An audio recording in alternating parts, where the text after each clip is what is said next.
initial orientation about how to be a salesperson. So this is the first step wherein you would have to attend for you to know all about the business of real estate, about our company, the RCD Realty Marketing Corporation, your roles, and then we will also discuss here what will be going to happen as you enter the company, or what we call the sales process, and then you got to know different or various leaders, different leaders that has been very successful in the business. Okay, by the way, this is Chris Wong, so I am a licensed real estate broker, and I am your Assistant Vice President here in RCD Realty Marketing Corporation. I've been in the company for the last 25 years. Okay, so let's go on real estate. Why go for real estate? So number one is that our business is part of the basic needs. So pangunahing pangangailangan ng tao. So nandyan po ang pagkain, damit, at bahay. So bahay, shelter is part of the basic needs. So kailangan po, no, as this early, we should do the business. Because as we all know, land is limited. Limitado lang po ang lupa. But the good news, mga ka-RCD, o my dear participants, ang good news is that population is unlimited. So malawak ang ating market. And it is being said that our business has a very dynamic market. So that is real estate. So it is changing, it is growing. So I have heard 7 reasons why persons or why you look for other sources of income. So number 1 is extra income. So ikaw ay gusto mong kumita ng 20,000, 30,000, 50,000 or more a week. Well, if you have your active income right now, isama niyo lang po kami. So kung ang reason mo is to add additional revenue streams, extra income, well, I think this orientation is for you. Another is that if you have in mind to become financially free, or you want to afford what you want to buy. Again, if you have that in your mind, this business is for you. And still you want to start your own business, pero wala kang kapital. Ang negosyo po ng real estate can bring you business in a very minimum capital. And what else? What else? This is the only business that has more spare time with your family. Marami kang oras sa pamilya mo, marami kang magagawa sa pamilya mo, o marami kang oras na ilalaan para sa iyong pamilya habang ginagawa mo ang negosyo. And also, if you have your reason of viewing this presentation is that you want to help others, you want to help your family, your loved ones, well, I think this presentation is good. If you have in mind those young at heart, you want to retire as early as 2, 3 years, 5 years, or let's say 6 years from now, well, this business is very suitable for you. You can retire as early as in 5 years, receiving multiple income or receiving revenue passive income. Okay? And lastly, if you have your reason of watching this presentation, gusto ko meron akong maipamana man lang sa susunod na generasyon. Okay? And always take note, ang pinapamana ko ay hindi utang. Ang pinapamana ay kayamanan, bahay, pera, edukasyon, at lahat po ng maganda at mabuti para sa ating susunod na generasyon. Ano nga po ba ang real estate business? So, ang real estate business deals on buying and selling. So therefore, kailangan ninyo itong guide na to. No? This is the first guide for you, new salesperson here in RCD, because the business entails on buying and selling. So, yan yung isa sa biggest decisions sa buhay ng tao. So, it is a very confusing process. So, that's why we need you here to help us help more people, no, to achieve their dream house. And of course, you will serve here as a matchmaker. Kung sabihin, most of the time you will match the product and the type of clients. Okay? And of course, another thing is also as a salesperson will be a counsel. counsel. Sabihin, we will advise, we will serve as an advisor to our client. And a good real estate agent is informed about the development in the area. So, sabihin, part of our selling career is to know the different future development, present and future development in the locality wherein our product is located. And of course, negotiation or negotiating skills is not just important, but it is the most critical. Why? Because most of the time you will be negotiating with your client. Napaka-critical na negotiation. And lastly, networking is the big part of the job. At the end, you got to know a lot of groups. Groups of lawyers, group of teachers, group of online workers, group of contractors, and many more. So that is networking, because that network can give you what? Your source of that prospect. Your source of prospect. Okay. So RCD, because of that, RCD is a company which is dedicated in helping you to become a business owner. Ang mission namin ay tulungan kayo na ma-achieve kung ano man yung pangarap mo sa buhay. And of course, because the company is running 35 years in the business, we use proven strategy and help you identify some of the opportunities so that you can use it in the operation or in your own business. And of course, we will teach you how to build a long-lasting legacy for future generation.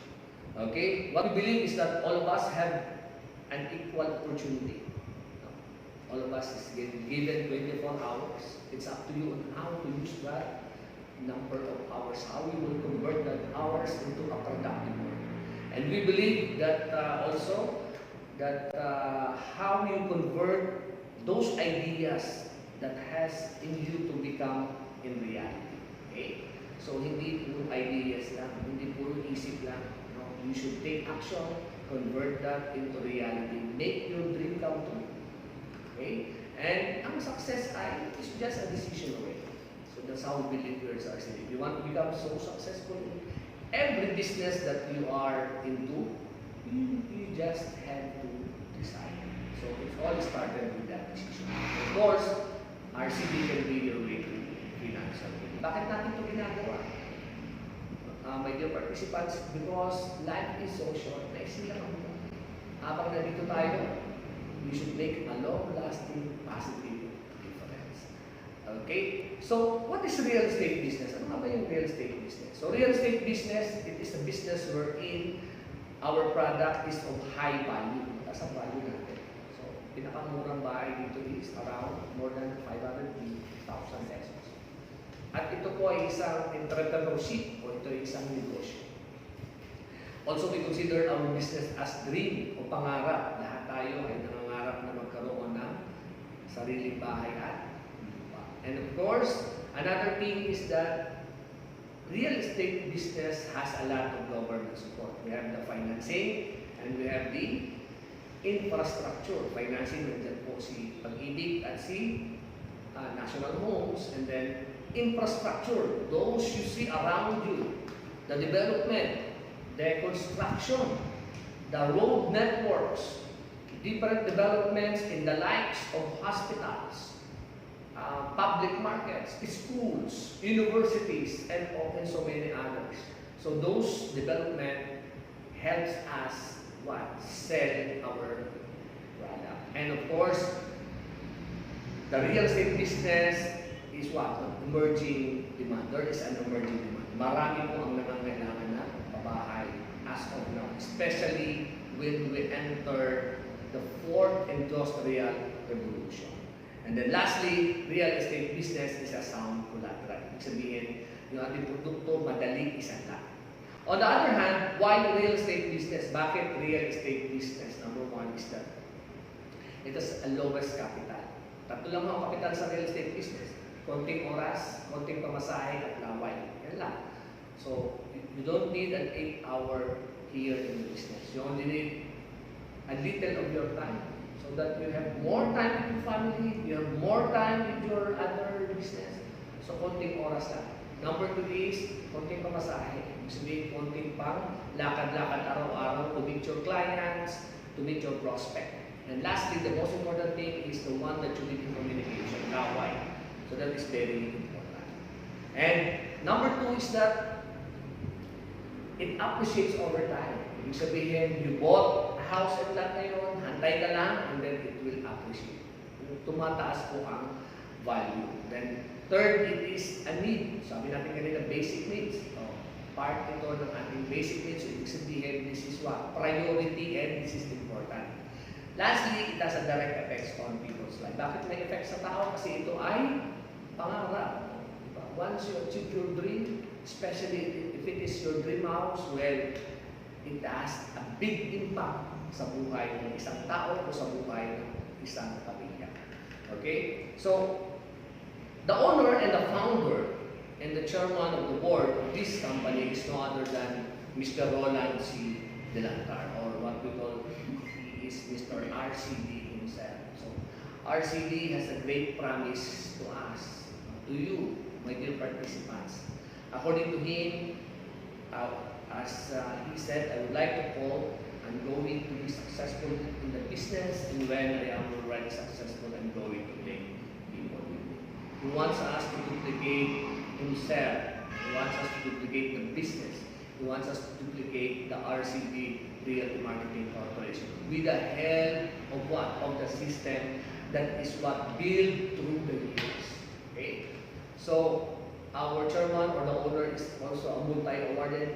He is an Asia CEO Award, is an Entrepreneur of the Year and Asia Pacific Awardee 2016, and he has the life of our chairman has been published in the Manila Bulletin. The title of it is One Rags to Riches Story.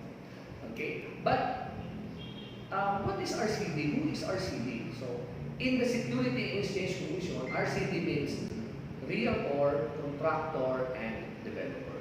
So that's the 3 main line of business of the company. Realtor, it's because we sell different products to different developers. So, in Tagalog po tayo po dito ay ahente. Ahente po. Realtor or broker company. We sell project of different developers, but of course, we prioritize our own development. So, RCD lang po. Contractor, sabihin, we have what? No? We do the building services na mumontrata din po tayo. Okay? So, if you have gonna meet a client that's a vacant lot, so we can have the business of construction business. So we're the one designing the house, and then later on also we're the one will construct. Again, if you ask me, there is commission. May commission po. Malaki po ang commission sa contracting. Somehow, just like the lead projects of RCD Realty Marketing Corporation. Okay, then lastly, developer. Developer is that we develop our own project or we develop our own subdivision. Nakikita po tayo dito property development. So, we have heard the organizational chart. We have the RCD Realty Marketing Corporation as the marketing company. We have the RCD Land Incorporated as the developer company. Of course, another from the holding corporation, we have the RCD Foundation and RCD Pearl Homes Realty Incorporated. Yung Pearl Homes somehow make us a validation of the ultimate goal of the chairman, no? Maduplicate yung kanyang business. And under the realty, we have 3 groups. We have the sales and marketing group, we have the asset management group, and we have the brokers network. Okay, so we have been in the business for the last 35 years. So 35 years ago ang RCD, and then we sold more than 25 billion of house and land.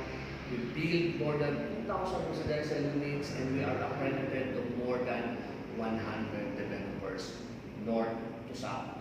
And of course, my dear participants, the most important is that we are recognized as a top broker of more than 70 developers from 1990 up to present. And to mention also that the top management has a vast experience in the field of the business of real estate. So the top management minimum has been more than 20 years experience in the business. We have very competitive commission rates, professional real estate career, because the business is now regulated by the Professional Regulation Commission. So previously, it was TTI, so trading, nasa kalakal tayo, trade. Now, we are now part of the PRC. Ibig sabihin, yung business natin becomes a profession. We are being professionalized by the Professional Regulation Commission.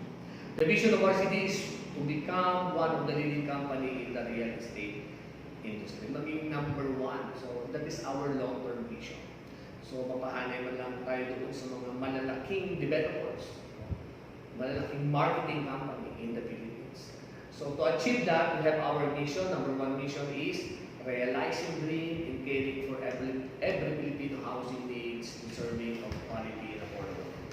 So yung pong ating mission, makatulong ng magkabahay, bayan natin Pilipino, matupad yung kanilang pangarap. And second, creating opportunities and believe to all the members of the organization by providing platform for career advancement and financial success. So we are more particular with the career in the financial success of each and every members of the organization. So number 3 mission is to deliver commitment. The role of each to the nation building that will create an impact in providing homes and wealth creation. So we want to help our Philippine government to alleviate poverty and homelessness.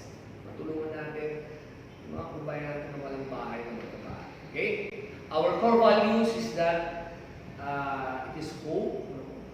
There is hope sa RCD. Hope means honesty, oneness, proactive, and excellence. Yan po ang ating kultura dito. Pagiging tapat. Honesty, it is a brand. It is an image.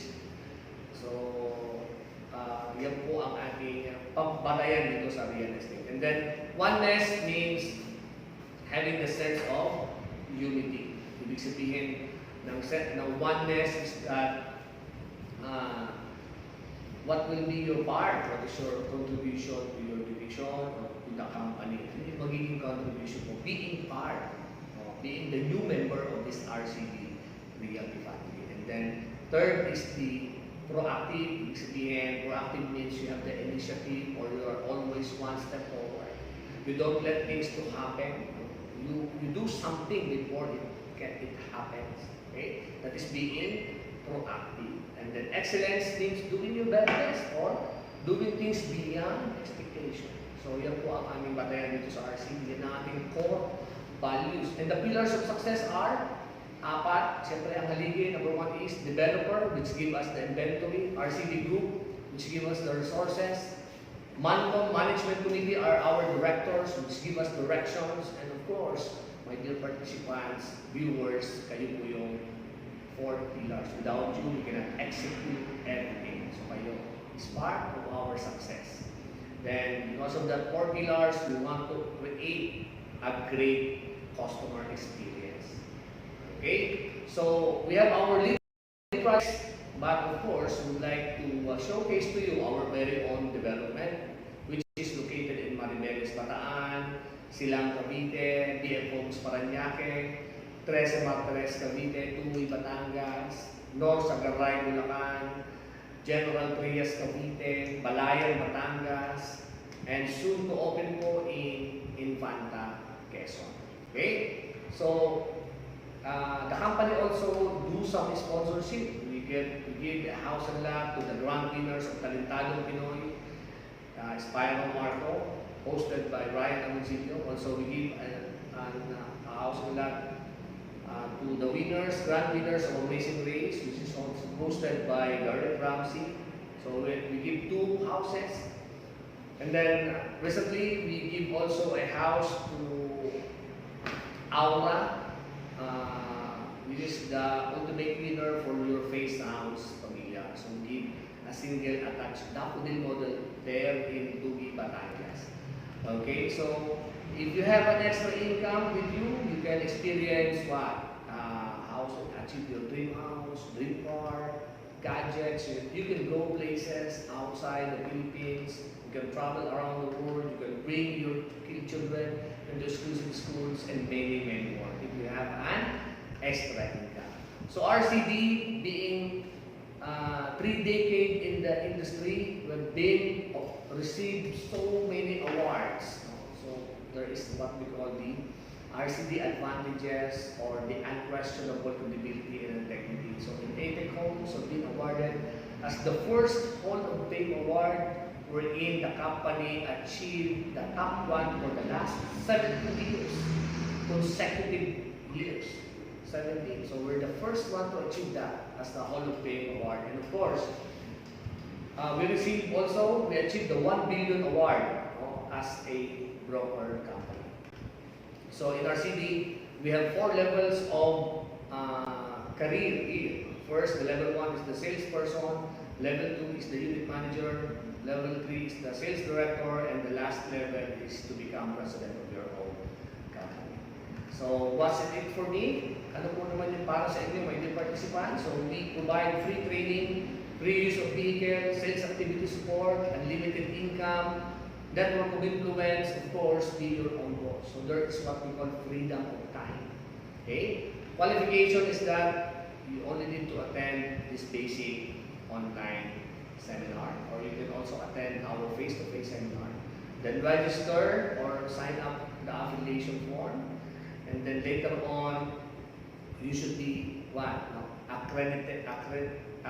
Be accredited to the PRC. The qualification is that at least 2 years in college or 72 units. Of course, the last qualification is that you should have the great attitude. Okay, let's now move on to the sales process. So, sales process is, the first step is prospecting. When you say prospecting, we have 2 tools that you should be using right now. So number 1 is the traditional, and number 2 is the modern way of doing it. The traditional, ito po yung may tinatawag tayong KKK. Okay. Kapamilya, kapatid, kaibigan, ka-Facebook, ka-chat. But I advise that you should begin in your own backyard. So kapamilya, kapatid, then you go out, kapitbahay, kaibigan. So that's how you will do it. And in prospecting, you should what? Prospect so many. The number, this is number game. Number power. Quantity is power. So have a many prospect naman, because not all prospect will be what? Will become your client. Okay? So damihan ng iyong prospect, no? As a training for you, you should commit yourself to at least 1 a day. So therefore, you can have a prospect of 30 prospects in a month. So after having that 30 prospects, you can use the traditional. Ang modern po yan ay yung Facebook or social media. You can also use that as a prospecting. Or if you have a lot of friends in different companies, different corporate, no? You can also use that. So that is what we call the corporate prospecting. And then after that, you have so many prospects, you will now proceed to qualification. Qualify mo na isa-isa yung mga prospect mo if they are willing to buy or they have the interest to buy. Okay? So in qualification, ang tinatandaan lang po dyan is budget, no? Eligibility to buy, or of course, they have the interest. So yun lang po ang tinatandaan dyan. Or classify it, who is the authority. Sino yung authority? Sino yung may pera? And then, iyan ba ay needs or wants? Okay? So yan po ang qualification. If sa tingin mo qualified na, you now proceed to presentation. Okay? Sa presentation, we always advise the newbies here or the selling network to be more cautious. At the same time, the word is focus. Focus on RCD. Wala nang iba. Do not bring with you any other product. Why? Because if you will bring with you other product, there is preservations in your mind, you will never be or you will never have a client. Okay? So focus is the name of the game. Of course, very important sa presentation yung how you dress up. And of course, in presentation, you should be more equipped. You have with you all the necessary materials. And then, dyan po papasok yung sinasabi natin great attitude. Why? Because you will be setting an appointment, you should be on time. Okay? So in presentation, we assume that the buyer is 50% done. Sabihin, you are halfway done. For you to add up possibility of reservation, have your client on tripping. So iti-tripping mo na. Papakita mo na yung physical product natin, yung subdivisions. So sa presentation, itinuturo mo yung client. Pinapakita mo yung mga dadaanan, mga different establishment, present and future establishment. And then, describe mo yung subdivisions. You will help your client describe the facilities, the features, and many others. The specification, of course, during the tripping. Okay? In between the tripping and presentation, so pag na-tripping mo na, somehow you have 75% chances of closing it. Okay? So, if you want to close it, no?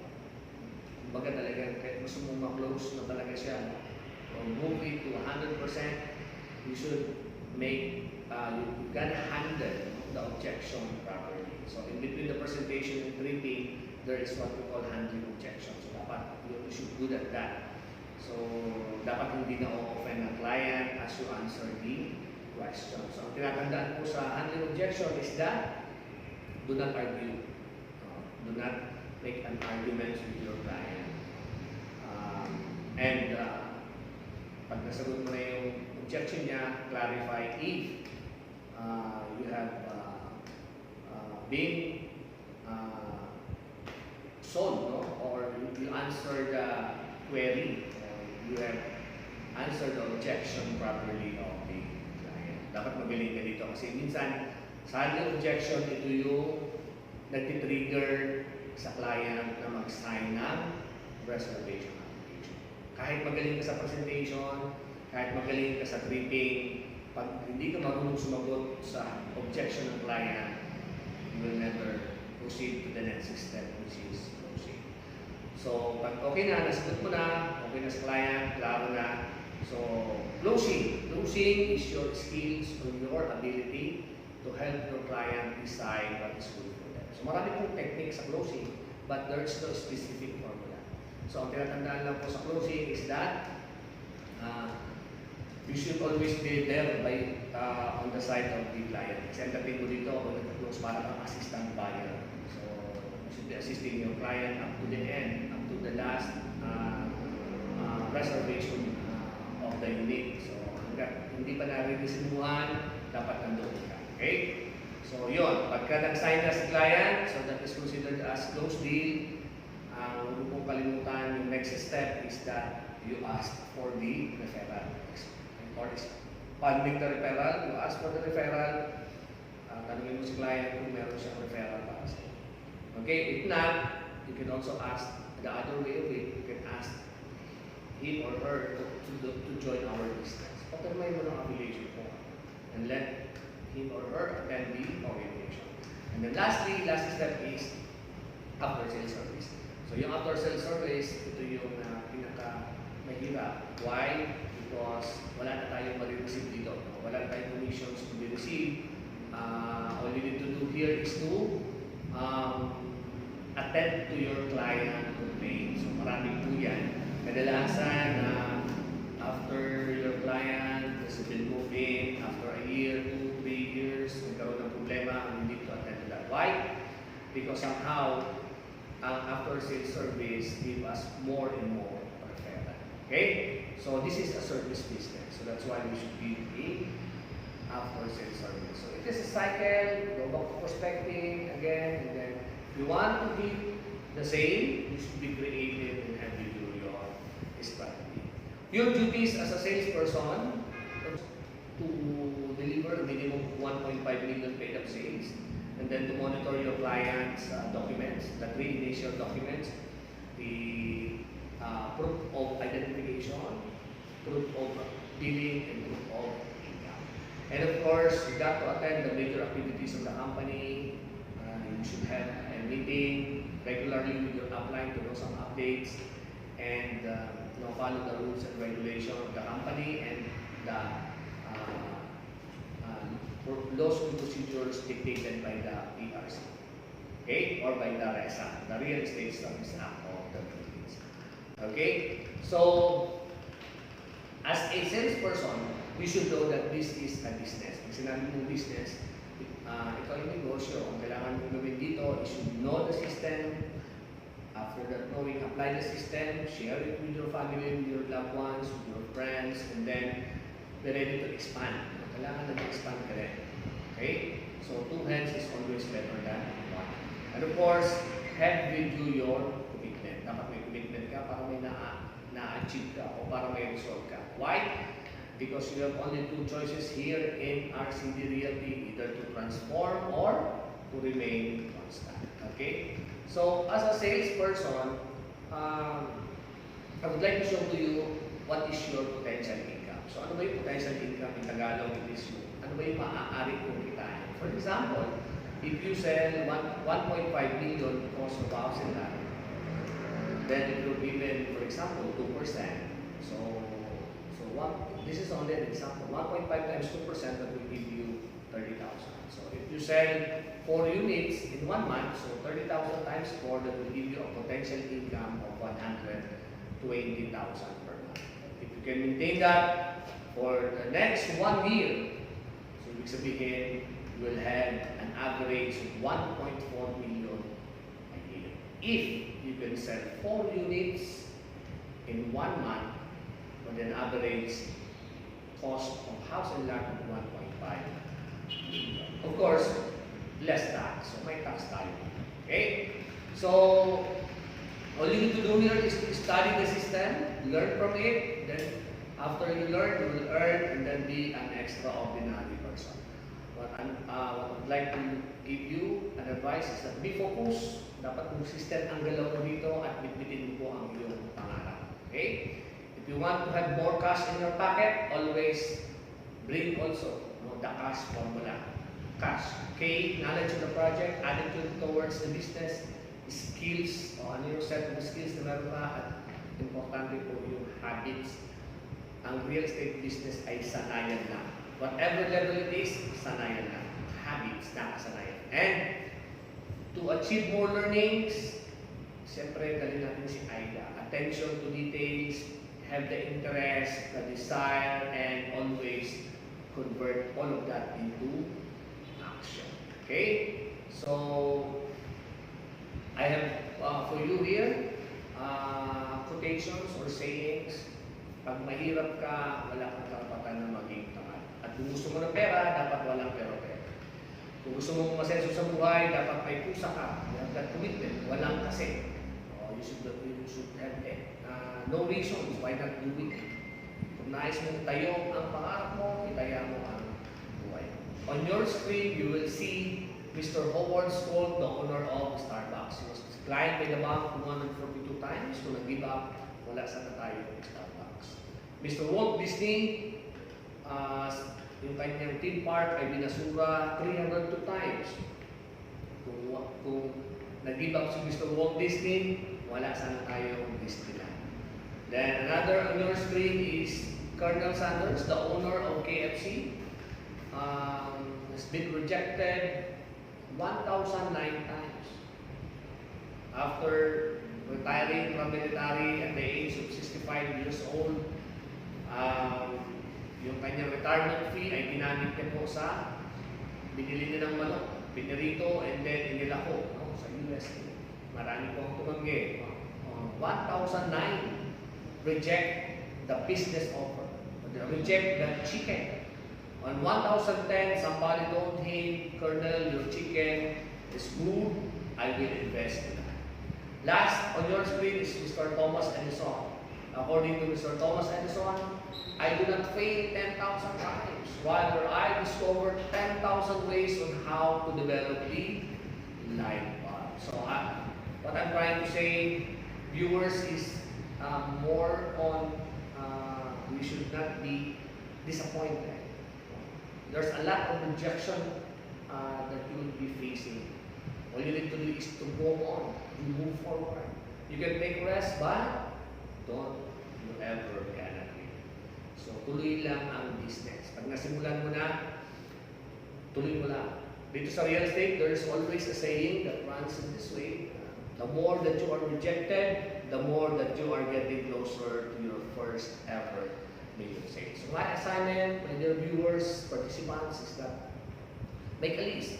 Lista mo. Lista mo yung mga prospect mo and then use the sales process. Okay? And then, what to do next is that right now you are at your point zero. Ibig sabihin, zero knowledge about the business. To those who are not into the business of selling or real estate, ang gawin mo lang is to sakyan mo lang si RCD, yung vehicle. So ano yung vehicle na yan? Of course, yung sistema.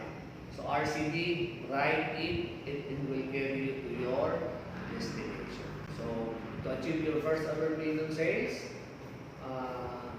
if you want to travel from one place to the other, from zero to hero, ride on to the vehicle of RCD so that it can take you to your destination where you want to be. Okay, so if you're asking where is the buyer is in the marketplace, is in different household or families, in different LGUs or government, of course, in different companies, industries, and real estate is around the globe. Okay, so when to start? You should start, of course, now. So after showcasing to you or showing to you the company, you should start right now.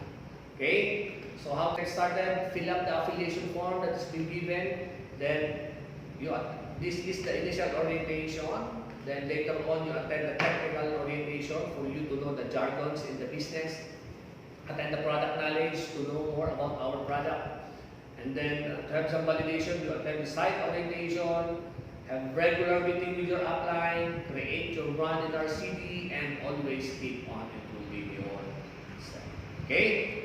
So, I think that's all. On your screen, you can see a 2-word, but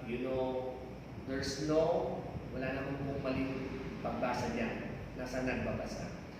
But if you will read that on your screen as opportunity is now here, you will now start to believe that there is an opportunity right now. As my parting message, you can achieve whatever you want, you can be the person you were meant to be, and you can live the life of your dreams.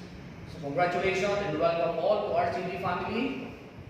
I have here my contact numbers, my phone, my Twitter, LinkedIn, email. I have also my YouTube channel and my Facebook. So thank you very much and God bless all. Welcome po sa RCD Realty Marketing Program.